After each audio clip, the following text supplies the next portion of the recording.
Hello guys! So ngayon makikita na ang YouTube earnings sa ating YouTube studio. Guys, napakadali lang nito. Tara at gawin na natin. Let's go!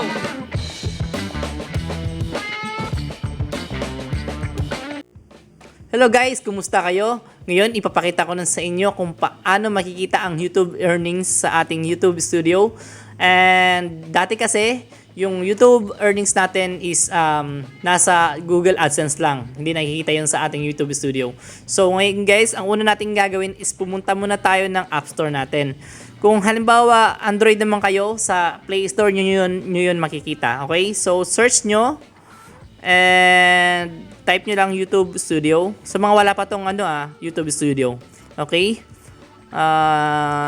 And open nyo lang to guys pag halimbawa na install nyo na. So ngayon makikita nyo ang aking watch hour bumagsak kasi hindi ako masyado nag-upload ngayon sa aking travel channel. Nakafocus ako ngayon sa ating tutorial. And so far nakikita nyo yung revenue lang natin is 0.39 kasi nga hindi ako nag-upload. Nagbaba rin yung views natin. And para makita natin kung saan yung YouTube earnings natin, ang una na natin pupuntahan is yung earn. Okay? So guys, na makikita natin, andyan na po ang ating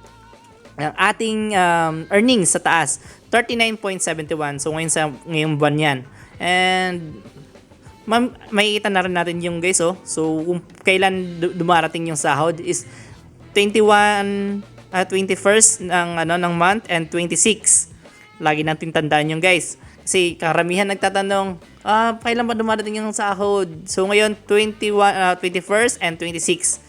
So ngayon, and guys, kung halimbawa hindi pa dumating to sa inyo, kung monetize naman kayo, and pwede kayong mag-update ng inyong application or pumunta kayo ng chat and email support. So i-chat nyo lang yung guys yung tawag dyan, itong creator. So pumunta lang kayo ng kailangan pala nakasign in kayo para diretso na. Okay? So yun lang guys, and so far so good namang ito lang naman ituturo ko sa inyo ngayon na bago na pakulo ni YouTube na nandito na sa atin. And guys, maraming salamat. Kung halimbawa nakatulong man itong video sa inyo, ay baka naman.